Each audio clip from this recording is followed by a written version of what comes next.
Chapter 5 Influence Line for Simple Structures पढिरहेका छौं। यस भिडियोमा हामी फेरि पनि एउटा अर्को न्यूमेरिकल प्रब्लम सल्भ गर्न गइरहेका छौं based on the concept of influence line diagram in statically determinate beams. So यहाँ जुन क्वेशन हामी सल्भ गर्न गइरहेका छौं यो क्वेशन 2071 माघ को पेपरमा सोधिएको क्वेशन हो। स्ट्याटिकली डिटर्मिनेट बीम्सबाट यस्तै खालको न्यूमेरिकल क्वेशन्सहरु सोध्ने गरिन्छ एक्जाममा। सो क्वेशनले हामीलाई भनेको छ to draw influence line diagram for bending moment and shear force at mid span of the beam of span 20 meter. So यो simply supported beam फिगरमा हेर्न सक्छौं। यसको स्प्यान 20 मिटर छ र यहाँनिर हामीले मिड स्प्यानमा बेन्डिङ मोमेन्ट र शियर फोर्स को लागि पहिला इन्फ्लुएन्स लाइन डायग्राम ड्रा गर्नु पर्यो। सो यसको मिड स्प्यान भनेको ठ्याक्क लेफ्ट ह्यान्ड सपोर्ट भन्दा 10 मिटर टाढा, दैट मीन्स बीम को मिड पोइन्टमा मैले यहाँनिर पोइन्ट सी कन्सिडर गर्छु। सो यो पोइन्ट सी मा आउने शियर फोर्स र बेन्डिङ मोमेन्ट को लागि हामीले इन्फ्लुएन्स लाइन डायग्राम पहिला ड्रा गर्नु पर्यो।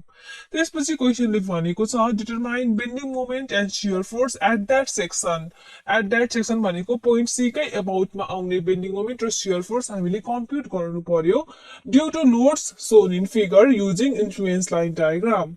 सो फिगरमा हेर्न सकिन्छ हामीसँग यहाँनिर छ दुईटा पोइन्ट लोड्सहरु having intensity 50 kN and 30 kN and a uniformly distributed load of intensity 10 kN per meter. यी लोड्सहरुले गर्दाखेरि पोइन्ट सी मा डेभलप हुने बेन्डिङ मोमेन्ट र शियर फोर्स को भ्यालु हामीले कम्प्युट गर्नु पर्यो using the concept of influence line diagram. र त्यो भन्दा अगाडि हामीले ड्रा गर्नु पर्यो influence line diagram at point C for bending moment and shear force. अब यो क्वेशनलाई सल्भ गर्नतिर लागौं। सो पहिला हामी शियर फोर्स के लागि सल्भ गरौं। सो जुन पोइन्ट सी छ मानौ लेफ्ट ह्यान्ड सपोर्ट भन्दा यो जुन छ x डिस्टेन्स टाढा छ, then according to question the value of x is 10 metre. त्यसैगरी सिम्पली सपोर्टेड बीम को स्प्यान लेन्थलाई मैले l मान्छु भने l को भ्यालु यो क्वेशनमा 20 मिटर छ। नाउ x र l को टर्ममा हामीले शियर फोर्स डायग्राम पहिला ड्रा गरौं। हामीले सिम्पली सपोर्टेड बीम को लागि पोसिबल हुने सबै इन्फ्लुएन्स लाइन डायग्राम ड्रा गर्न जानिसकेका छौं। सो त्यही कुरालाई रिकल गर्दै मैले डाइरेक्टली यहाँ शियर फोर्स एट सी को लागि इन्फ्लुएन्स लाइन डायग्राम ड्रा गर्न गइरहेको छु। सो हामी यहाँ ड्रा गर्न गइरहेका छौं influence line diagram for shear force at C. यसको लागि गिवन बीमलाई एकचोटी रिड्रा गरौं। अब यहाँ छ हामीसँग लेफ्ट ह्यान्ड सपोर्ट, यहाँनिर छ राइट ह्यान्ड सपोर्ट र पोइन्ट सी भनेको हाम्रो यहाँनिर छ। सो शियर फोर्स डायग्राम हाम्रो केही यस प्रकार हुन्छ। पहिला नेगेटिभ शियर आउँछ यस प्रकारले पोइन्ट सी सम्म र पोइन्ट सी मा आएर हाम्रो यसको अर्डिनेट भइहाल्छ x/l। त्यसपछि हामीसँग आउँछ पोजिटिभ अर्डिनेट 1 - x/l बराबरको एन्ड देन अगेन यो 0 हुन जान्छ राइट ह्यान्ड सपोर्टमा आउँदा आउँदा। सो यी अर्डिनेट्सहरुको एक्ज्याक्ट भ्यालु हामी यो क्वेशनको लागि कम्प्युट गरौं। x को भ्यालु छ 10 मिटर, l को भ्यालु छ 20 मिटर। सो x/l भनेको यहाँ हुन्छ 10/20 which is equal to 0.5. So this value is 0.5. त्यसैगरी 1 - 0.5 भनेको 0.5 नै हुन्छ। सो यो अर्डिनेट पनि 0.5 नै हुन्छ। This is negative shear and this is positive shear and this is the required influence line diagram for shear force at C. So क्वेशनले यही डायग्राम हामीलाई पहिला ड्रा गर्न भनेको थियो। त्यसपछि shear force at C compute गर्न भनेको छ due to given loading. So given loading र यो डायग्रामलाई एनालाइज गरौं र कम्प्युट गरौं value of shear force at point C due to given loading. So अब हामी shear force at C compute गर्न गइरहेका छौं। यसको लागि मैले फेरि पनि ILD for shear force at C लाई रिड्रा गर्छु। हाम्रो आईएलडी केही यस प्रकार आएको छ। यो भनेको हाम्रो नेगेटिभ शियर फोर्स हो, यो भनेको पोजिटिभ शियर फोर्स हो। यहाँनिरको अर्डिनेट छ 0.5, यहाँनिरको अर्डिनेट पनि 0.5 छ र हाम्रो पोइन्ट सी यहाँनिर छ। अब गिवन लोडिङहरुलाई यहाँ देखाउनु पर्यो। गिवन लोडिङ भनेको हामीसँग तीनटा लोडिङ्सहरु छन्। लेफ्ट ह्यान्ड सपोर्ट भन्दा 3 मिटर टाढा पोइन्ट लोड 50 किलोन्युटन को। सो यहाँ देखाउन सकिन्छ लेफ्ट ह्यान्ड सपोर्ट भन्दा 3 मिटर टाढा हामीसँग छ एउटा पोइन्ट लोड जसको इन्टेन्सिटी 50 किलोन्युटन छ। त्यसैगरी राइट ह्यान्ड सपोर्ट भन्दा 3 मिटर टाढा फेरि अर्को पोइन्ट लोड छ 30 किलोन्युटन इन्टेन्सिटी भएको। सो राइट ह्यान्ड सपोर्ट भन्दा 3 मिटर पर यहाँ हामीसँग छ अर्को पोइन्ट लोड अफ इन्टेन्सिटी 30 किलोन्युटन र यी दुईटा पोइन्ट लोड्स बाहेक हामीसँग छ युनिफर्मली डिस्ट्रिब्युटेड लोड जुन कि पोइन्ट सी मा लेफ्टतिर र राइटतिर इक्वली डिस्ट्रिब्युट भएको छ अल टुगेदर 10 मिटर लेन्थमा और भन्न सकिन्छ पोइन्ट सी भन्दा 5 मिटर टाढा सो यहाँ भन्दा 5 मिटर टाढा र राइटतिर पनि 5 मिटर टाढा हामीसँग छ यो UDL of intensity 10 kilonewton per metre अब यो पोइन्ट लोड को लागि यहाँनिर आइएलटी मा आउने अर्डिनेटलाई मैले y1 मान्छु सो युडिएल को लागि हामीसँग यहाँनिर यसको इन्चमा दुईटा अर्डिनेट्सहरु आउँछ सो मैले यसको अर्डिनेट्सहरुलाई y2 र y3 मान्छु त्यसैगरी यो पोइन्ट लोड को लागि यहाँ आउने अर्डिनेटलाई y4 मान्छु सो यी अर्डिनेट्सहरुको भ्यालुहरु हामीले पहिला कम्प्युट गर्नु पर्यो कम्प्युट गरेपछि हामी सिम्पली यो लोड र यो डायग्रामलाई युज गरेर shear force at C compute गर्न सक्छौं सो पहिला हामी यी अर्डिनेट्सहरु पत्ता लगाऊ by using only the concept of similar triangle जस्तै y1 मलाई फाइन्ड गर्नु पर्यो भने हामी यो सानो ट्रायंगल हेर्छौं यसपछि यो ठूलो ट्रायंगल हेर्छौं जसको बेस भनेको 10 मिटर हुन्छ हाइट भनेको 0.5 हुन्छ so we can write by using the concept of similar triangle that y1 upon 3 is equal to 0.5 upon यो भ्यालु भनेको हामीसँग छ 10 त्यसैगरी y2 कम्प्युट गर्नको लागि हामी लेख्न सक्छौं y2 upon नाउ यो डिस्टेन्स 5 छ टोटल डिस्टेन्स 10 छ भने यो डिस्टेन्स भनेको 5 हुन्छ सो डिनोमिनेटरमा 5 राइट ह्यान्ड साइडमा सेम 0.5 upon 10 नै रहन्छ त्यसैगरी अब यो पोजिटिभ शियर फोर्स को जुन ट्रायंगल छ यसलाई सल्भ गरेर हामी y3 y4 सिमिलर तरिकाले कम्प्युट गर्न सक्छौं जस्तै y3 को लागि हामी लेख्न सक्छौं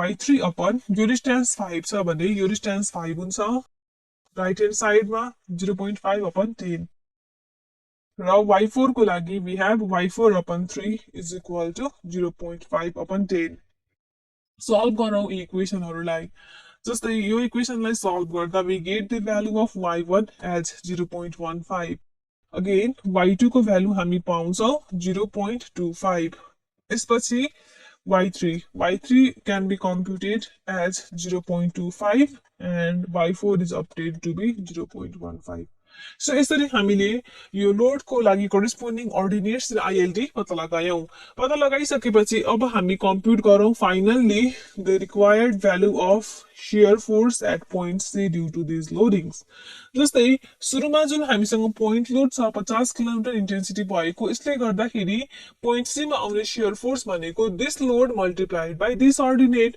र यो भनेको हाम्रो नेगेटिभ शियर फोर्स डायग्राममा आएको अर्डिनेट छ सो यसले गर्दाखेरि आउने shear force is negative shear force that is -50 into y1 यसपछि हामीसँग अझै नेगेटिभ शियर फोर्स छ अब यो युडिएल ले गर्दाखेरि पोइन्ट सी भन्दा लेफ्टतिर एक्ट भएको जुन युडिएल को पोर्सन छ यसले गर्दाखेरि के हुन्छ त नेगेटिभ शियर फोर्स आउँछ which is equal to the intensity of this UDL times this shaded area so we can write 10 into यो ट्रापेजोइडल पोर्सन को एरिया भनेको हुन्छ y2 plus 0.5 upon 2 times this distance which is 5 So 10 into 5 into y2 plus 0.5 upon 2 यसपछि positive shear force छ हामीसँग यो युडिएल को intensity times this shaded area that means 10 into 5 into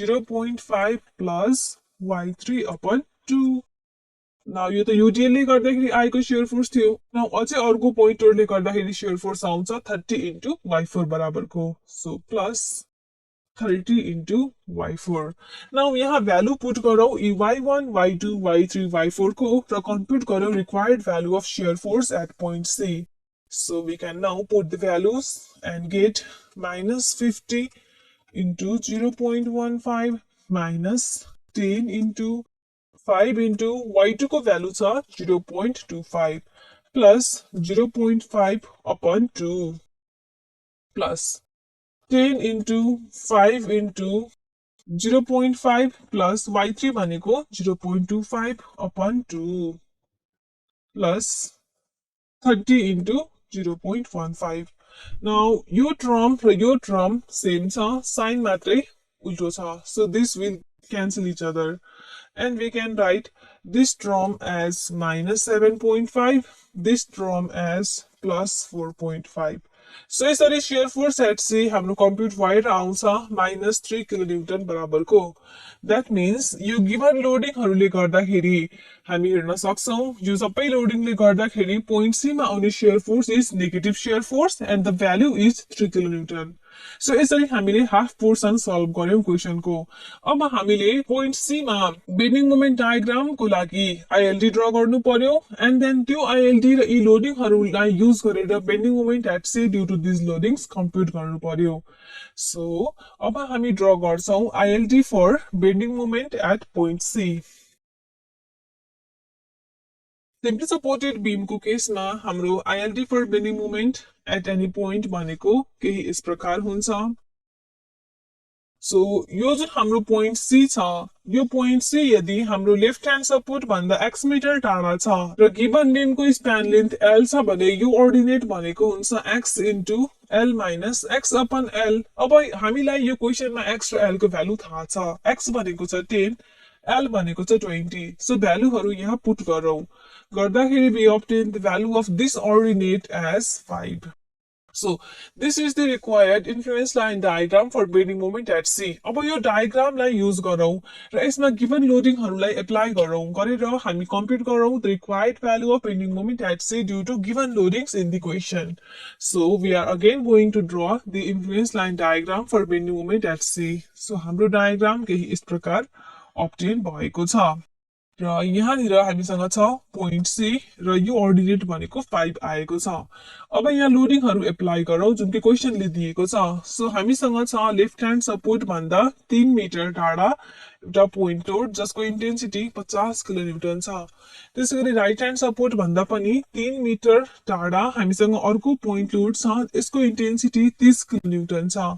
न यी दुईटा पोइन्ट लोड्सहरू बाहेक हामीसँग छ युनिफर्मली डिस्ट्रिब्युटेड लोड जुन कि पोइन्ट सी भन्दा लेफ्टतिर र राइटतिर इक्वली डिस्ट्रिब्युट भएको छ. यतापट्टि 5 मिटर यतापट्टि 5 मिटर र यो लोडको इन्टेन्सिटी भनेको 10 किलोन्युटन पर मिटर छ. न यी लोडहरू र यी डायग्रामलाई युज गरेर हामी फाइन्ड गरौँ the value of bending moment at point C due to this loading. So मानौ यो अर्डिनेट भनेको y1 ड्याश छ. त्यसैगरी यहाँनिर कोअर्डिनेट भनेको y2 ड्याश, यहाँको अर्डिनेट भनेको y3 ड्याश र यहाँको अर्डिनेट भनेको y4 ड्याश छ. सो यी अर्डिनेट्सहरूलाई हामी पहिला सल्भ गरेर निकालौं.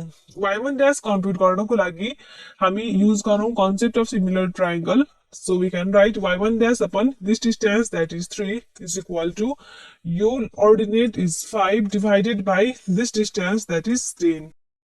त्यसैगरी y2 dash find गर्नको लागि y2 dash upon your distance 10 metre छ यो 5 मिटर छ then this distance will be 5 meter. So right hand side मा we have 5 by 10 only. त्यसैगरी हाम्रो राइट पोर्सन को जुन डायग्राम छ त्यसलाई युज गरेर हामी लेख्न सक्छौं y3 dash upon 5 is equal to 5 by 10 and again y4 dash upon 3 is equal to 5 by 10. Solve गरौँ इक्वेशनहरुलाई र फाइन्ड गरौँ. y1 dash हाम्रो आउँछ 1.5, त्यसैगरी y2 dash हाम्रो आउँछ 2.5. In the similar way y3 dash भनेको आउँछ 2.5 र y4 dash भनेको आउँछ again 1.5. Now यसरी ordinates find गरिसक्यौं. Now we can finally obtain the value of bending moment at point C.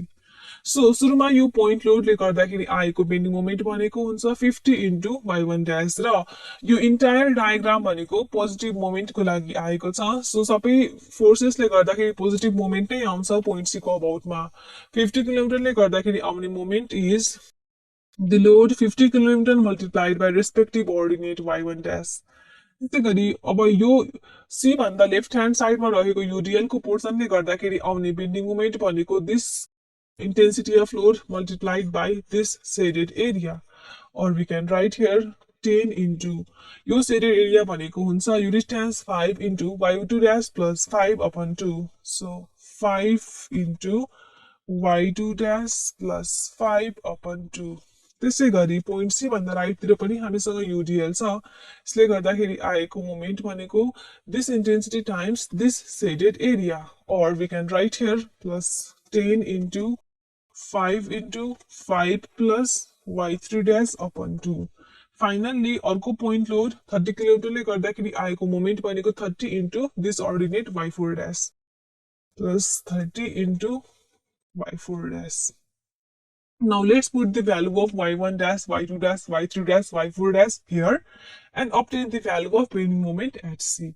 So we can write here bending moment at C is equal to 50 into 1.5 plus 10 into 5 भनेको 50 into y2 dash is 2.5 plus 5 upon 2 plus 50 into 5 plus 2.5 upon 2 plus 30 into 1.5. Now 50 into 1.5 भनेको 75 plus this value is 187.5. Again 187.5 plus 45. This way we obtain the value of bending moment at C as 495 kilonewton meter. So यसरी हामीले bending moment at C compute गर्यौं। C भनेको हाम्रो given बीमको mid span हो। So यो सबै लोडिङले गर्दाखेरि पोइन्ट सी मा पोजिटिभ मोमेन्ट आउँछ अफ भ्यालु 495 किलोन्युटन मिटर। यति गरेपछि क्वेशनको हामीले सेकेन्ड हाफ पोर्सन पनि सल्भ गर्यौं र यो क्वेशन हामीले कम्प्लिटली सल्भ गर्यौं। क्वेशन हाम्रो एक्जाममै सोधिएको क्वेशन थियो र त्यसैले हामीले यहाँनिर यसलाई इन्क्लुड गर्यौं। अपकमिङ भिडियोमा हामी अझै एउटा न्युमेरिकल सल्भ गर्छौं based on the concept of influence line diagram in statically determinate beams र फेरि पनि हामी एक्जाममै सोधिएको क्वेशनलाई ल्याउन खोज्छौं र यसरी नै च्याप्टर